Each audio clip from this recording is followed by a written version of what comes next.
You cannot manage what you cannot measure। स्वागत है आपका।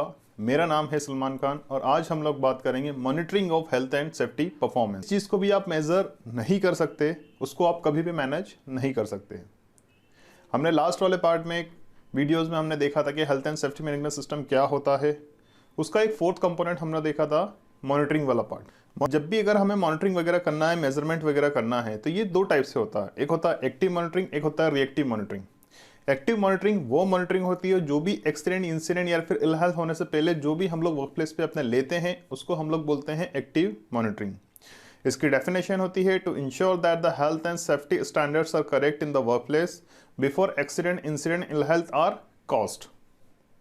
वही अगर रिएक्टिव मॉनिटरिंग की बात अगर हम लोग करते हैं तो रिएक्टिव मॉनिटरिंग हम लोग उसे बोलते हैं कि जो एक्सीडेंट अगर हो गया तो उसके बाद में हमने क्या क्या मेजर्स वगैरह लिए, क्या क्या करेक्टिव मेजर्स वगैरह लिए, वो सारी चीज़ें आ जाती हैं आपकी रिएक्टिव मॉनिटरिंग में। Using accident, incident, ill health as indicator of performance to highlight the area of concern, कि हमें वहाँ पर अब फर्दर क्या करना है। अब जो मॉनिटरिंग वाला जो पार्ट जो होता है, हेल्थ एंड सेफ्टी डिपार्टमेंट जो होता है, उनकी रेस्पॉन्सिबिलिटी तो है कि उनको मॉनिटरिंग वगैरह करना, लेकिन ये लाइन मैनेजमेंट फंक्शन की भी रिस्पॉन्सिबिलिटी है कि अपने अपने एरिया में आप देखें कि आप क्या एक्टिव मॉनिटरिंग ले रहे हैं, क्या रिएक्टिव मॉनिटरिंग ले रहे हैं, आपको क्या लग रहा है, क्योंकि अल्टीमेटली वर्क प्लेस पे आप काम कर रहे हैं। और सीनियर मैनेजमेंट की ये रिस्पॉन्सिबिलिटी है, ये इनको इंश्योर करना है कि ये जो पूरा जो मॉनिटरिंग वाला जो पार्ट है वो स्मूथली चलता रहे। एक्टिव मॉनिटरिंग में एग्जाम्पल में कि number and quality of risk assessment या फिर जेएसए आपने कितने करे हैं। हर एक एक्टिविटी को परफॉर्म करने के लिए क्या जेएसए परफॉर्म किया है उसका, क्या रिस्क असेसमेंट करा है उसका। हेल्थ एंड सेफ्टी ट्रेनिंग कितनी शेड्यूल थी, कितनी कंडक्ट करी है। सेफ्टी कमेटी मीटिंग्स कितनी हुई हैं, क्या क्या पॉइंट वगैरह रेज हुए हैं उसमें, और वो पॉइंट क्लोज हुए कि नहीं हुए हैं। आपने वर्क प्लेस पे कितने इंस्पेक्शन करें, शेड्यूल के अकॉर्डिंग करें हैं। सेफ्टी रिव्यू मीटिंग्स वगैरह कितनी करी हैं। तो ये कुछ एक्टिविटी हम लोग जो बोलते हैं, इसको हम लोग की मॉनिटरिंग वाला पार्ट आता है। तो ये सब चीज़ें आपकी एक्टिव मॉनिटरिंग आएंगी। अब कुछ मेथड्स होती हैं एक्टिव मॉनिटरिंग करने के लिए। पहला, सेफ्टी इंस्पेक्शन। सेफ्टी इंस्पेक्शन हम लोग क्या करते हैं कि हमारे पास में एक एक्सेप्टेबल स्टैंडर्ड के अकॉर्डिंग हम लोग वर्क प्लेस पे चेक करते हैं जाके कि वो मैच कर रहा है कि नहीं कर रहा है। जब भी अगर वर्क प्लेस पे अगर इंस्पेक्शन अगर आप कर रहे हैं तो 4P पे ध्यान देना है हमें। Plant, premises, people and procedure. Plant में देखना है मशीन वगैरह जहाँ पर भी आप जो काम जो कर रहे हैं तो क्या उसमें से कुछ लीकेज वगैरह नहीं तो नहीं है, उसमें कुछ गार्ड वगैरह लगा है कि नहीं लगा है। प्रीमाइसेस में देखना है कि वर्क प्लेस वगैरह पे हाउसकीपिंग है कि नहीं है, जो वर्क इन्वायरमेंट जहाँ पे भी वर्कर्स वगैरह काम कर रहे हैं तो वो सेफ है कि नहीं है। पीपल में देखना है कि वो क्या मेथड अप्लाई कर रहे हैं, किस तरीके से वो काम कर रहे हैं, उनका बिहेवियर क्या है काम करने का, ऐसे कुछ अनसेफ फैक्ट वगैरह तो नहीं कर रहे हैं। प्रोसीजर्स वगैरह में देखना है कि जो सेफ सिस्टम ऑफ उनको बताया गया था क्या वो फॉलो कर रहे हैं कि नहीं कर रहे हैं। मेथड स्टेटमेंट चेक करना है, permit to work system check करना है, जेएसए वगैरह चेक करना है। तो ये सब सारे पॉइंट आपको 4P जिसे हम लोग बोलते हैं, ये जब भी अगर इंस्पेक्शन पे अगर आप जा रहे हैं तो ये सारे चारों पॉइंट आपको चेक करना है। अब जो इंस्पेक्शन जो होते हैं वो भी अलग अलग टाइप्स के होते हैं। एक होता है रूटीन इंस्पेक्शन, ये रूटीनली आपने किसी भी पर्टिकुलर टाइम पे आप निकल रहे हैं कि ये रूटीन में आप वर्क प्लेस का इंस्पेक्शन कर रहे हैं। स्टैट्यूटरी इंस्पेक्शन भी होता है कि जैसे एग्जांपल में लिफ्टिंग टूल्स एंड टेकल्स वगैरह का हम लोग स्टैट्यूटरी एग्जामिनेशन करते हैं, एनुअल एग्जामिनेशन, और जो कॉम्पिटेंट जो पर्सन जो होता है उसका एक सर्टिफिकेट हमें देता है कि ये अब सेफ है, आप इसको आप यूज़ कर सकते हैं। पीरियोडिक भी हम लोग इंस्पेक्शन करते हैं, प्लांट प्रिवेंटिव मेंटेनेंस वगैरह, जैसे हम लोग व्हीकल का हमारा सर्विस कराते हैं कि 6 महीने के बाद में या फिर इतने किलोमीटर के बाद में हमें उसका सर्विस कराना है। और प्री यूज चेक्स भी हम लोग करते हैं। एग्जाम्पल के अगर फॉर्कलिफ्ट अगर ऑपरेट अगर करना है तो जो भी उसका जो ऑपरेटर वगैरह जो होगा उसको चलाने से पहले क्या क्या मुझे वहाँ पे मेजर्स वगैरह चेक करना है, या फिर कुछ एक सेफ्टी सैम्पलिंग होता है। सेफ्टी सैम्पलिंग में क्या करते हैं हम लोग कि अगर एक एग्जाम्पल पे सपोज करें कि आपके पास में 1200 एक्सटिंग्विशर हैं, अब उन एक्सटिंग्विशर्स में आपको चेक करना है कि वो वर्किंग कंडीशन में है कि नहीं है। अगर सारे एक्सटिंग्विशर को अगर चेक करने लग जाएंगे तो कोई सेंस नहीं निकलेगा उसका, क्योंकि सारे ही आप ऑपरेट कर देंगे उसमें, तो वो चीज़ नहीं कर सकते हैं। हम लोग क्या करेंगे, उसमें से कुछ सैंपल्स उठाएंगे। सपोज करें 50 सैंपल्स में हमें क्या करना है, उसके सारे रिकॉर्ड्स वगैरह चेक करना है। एज अ सैम्पलिंग्स वगैरह में उसके रिकॉर्ड वगैरह चेक करना है, उसमें जो मार्किंग वगैरह जो रखी है वो चेक करना है, और कुछ कुछ को ऑपरेट करके भी देखना है। अगर उसमें से 10% से ज़्यादा अगर फेलियर अगर निकल जाता है, वो डिपेंड करता है कि आप भी उसको डिसाइड कर सकते हैं कितना फैक्टर रहेगा। उतना ज़्यादा अगर फेलियर अगर आ जाता है तो फिर सारे का फिर हम लोग चेक करेंगे। तो ये होता है आपका सेफ्टी सैम्पलिंग। सेफ्टी सर्वे भी होता है, किसी एक पर्टिकुलर टॉपिक पे, किसी पर्टिकुलर इशू पे हम लोग क्या करते हैं, उसका डिटेल में उसका एक एनालिसिस करते हैं। जैसे अगर पूरी रिफाइनरी का या फिर पूरे प्लांट वगैरह का हमें क्या करना है, फायर फाइटिंग सिस्टम वगैरह चेक करना है, तो एक पर्टिकुलर इशू है लेकिन हम लोग सभी दूर चेक कर रहे हैं उसको। स्ट्रक्चरल सर्वे या फिर स्ट्रक्चरल इंटीग्रिटी वगैरह को चेक करने के लिए भी सेफ्टी सैंपलिंग हम लोग यूज करते हैं। एक होता है सेफ्टी टूर। सेफ्टी टूर में क्या होता है कि हाई प्रोफाइल एक इंस्पेक्शन होता है जिसमें ग्रुप ऑफ टीम जो रहती है जो कि इंस्पेक्शन के लिए निकलती है। इसमें आपका हेल्थ एंड सेफ्टी स्पेशलिस्ट भी हो गया, आपका मैनेजर हो गया, आपका वर्कर्स लेवल होगा कि से भी कुछ लोग इन्वॉल्व कर सकते हैं, आपको सीनियर मैनेजमेंट से भी आ जाएगा।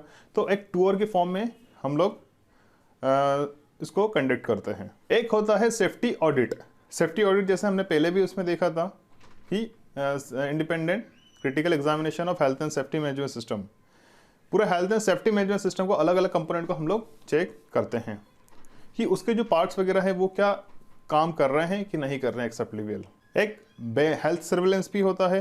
पीरियडिकली हम लोग वर्कर्स का सर्वेलेंस वगैरह करते हैं कि उनमें कुछ ऐसे कुछ सिम्टम्स वगैरह तो नहीं है या फिर कुछ ऐसे डेवलप वगैरह तो नहीं हो रहे हैं, तो वो सब चीज़ें हम लोग हेल्थ सर्वेलेंस में देखते हैं।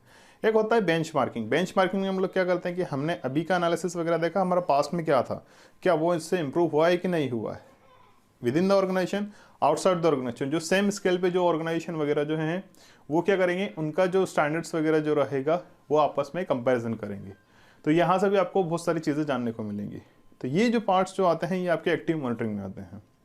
अब हम लोग बात करते हैं रिएक्टिव मॉनिटरिंग की।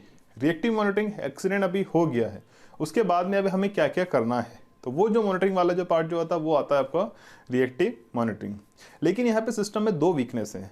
क्या कि already things have already gone wrong, मतलब ऑलरेडी गलत चीज़ हो चुकी है, उसके बाद में आप कुछ एक्शन ले रहे हो। दूसरा कि इट मेजर्स द फेलियर, आप फेलियर आप मेजर कर रहे हो, जो कि एक क्या होता है, नेगेटिव एक एस्पेक्ट है। It measures the failure. अब यहाँ पर जो भी इंसिडेंट वगैरह हुआ है या फिर एक्सीडेंट वगैरह हुआ या फिर इल हेल्थ वगैरह हुआ, इससे हमें लेसन लर्न करना है। दो तरीके से कर सकते हैं, या तो पहले पर्टिकुलर इवेंट को हमने लिया, उसका रिकॉर्डिंग देखा, उसका रिपोर्टिंग वगैरह देखा, उसका इन्वेस्टिगेशन देखा, उसके इन्वेस्टिगेशन में क्या रिकमेंडेशन आ रहा है वो हमने देखा और वो पूरा वर्क प्लेस पे हमने इम्प्लीमेंट करा। ये होगा एक पर्टिकुलर इंसिडेंट को लेके। लेकिन अगर एक कलेक्शन ऑफ डाटा हमने गैदर करा, उसका हमने स्टैटिक्स वगैरह तैयार करा, उसके बारे में हमने देखा कि कितने एक्सीडेंट हुए, कितने डेंजरस ऑकरेंस हुए, कितने नियर मिस हुए, कितने इल हेल्थ हुए, कितनी कंप्लेंट आई है वर्कफोर्स से, कितना इन्फोर्समेंट एक्शन हुआ है, उसका एनालिसिस करा हमने। एनालिसिस करने के बाद में हमने देखा कि क्या ट्रेंड्स आ रहे हैं, क्या पैटर्न्स बन रहे हैं, क्या पर्टिकुलर जो एक्टिविटी जो है, जैसे वर्क एट हाइट से रिलेटेड के ज़्यादा एक्सीडेंट हो रहे हैं, क्या इलेक्ट्रिसिटी से रिलेटेड ज़्यादा हो रहे हैं, ये हमने क्या दे रखा है, डिटेल में एक एनालिसिस देखा। उसी के फिर हिसाब से हमने सिर्फ सारी चीज़ें, हमारा पॉलिसी डेवलप करा, हमारा ट्रेनिंग प्रोग्राम को अपडेट करा, उन सब चीज़ों को हम लोग अपडेट करा सब चीज़ें। तो ये जो भी पार्ट एक्टिविटी हम लोग जो करते हैं ये आपका आएगा रिएक्टिव मॉनिटरिंग में। अब यहाँ पर एक चीज़ यहाँ पर हम लोग डिस्कस करना चाहेंगे कि Frank bird accident triangle. Frank bird एक साइंटिस्ट थे, उन्होंने एक ट्रायंगल उन्होंने एक बताया था, जैसा कि आप यहाँ पे देख सकते हैं। यहाँ पर answer fact, near miss, damage only, minor injury, serious. नीचे का जो क्वांटिटी आप जो देख रहे हैं, जो आंकड़े जो देख रहे हैं आप, ये ज़्यादा हैं, ऊपर जैसे जैसे जा रहा है ये चीज़ कम होते जा रही है। तो हर एक वर्क प्लेस पे ये एक उन्होंने पूरा एक एनालिसिस करा था इन सब चीज़ों के ऊपर, और एक डिटेल में सारी चीज़ें यहाँ पे बताई थी कि जनरली ये आंकड़ा जो है ये अलग अलग हो सकता है अलग अलग इंडस्ट्री में, लेकिन उसकी जो क्वांटिटी जो है, उसका जो प्रिंसिपल्स वगैरह वो सभी दूर सेम रहेगा। जो नीचे वाला जो डाटा जो है, जो आंसर फैक्ट और जो नियर मिस वाला जो डाटा जो आ रहा है ये काफ़ी ज़्यादा है, और ऊपर जैसे जैसे हम लोग जा रहे हैं वैसे वैसे कम होते जा रहा है। तो इन्होंने ये चीज़ बताई थी, जितना ज़्यादा हम लोग नीचे पे फोकस करेंगे, जो नियर मिस वगैरह जो हो रहे हैं उस पर हमने अगर एक्शन अगर ले लिया, तो जो ऊपर का जो बनने की जो तादाद है जो उनकी वो कम होते जाएगी, और हमेशा जो मेजर इंसिडेंट जो होता है वो कहीं ना कहीं नियर मिस वगैरह से ही निकलता है। हमें क्या करना है कि माइनर से अगर छोटा से छोटा अगर इंसिडेंट भी अगर हो रहा है तो उससे क्या करना है, हमें लर्निंग्स वगैरह लेना है, सीख हासिल करना है कि यार ये कहीं आगे चल के ये मेजर एक्सीडेंट में तब्दील ना हो जाए या फिर फैटेलिटी में कुछ तब्दील ना हो जाए। आपको क्या करना है, जो भी नियर मिसेस वगैरह हो रहे हैं आपके वर्क प्लेस पर, हर एक को रिपोर्ट करना, हर एक का इन्वेस्टिगेशन होना चाहिए,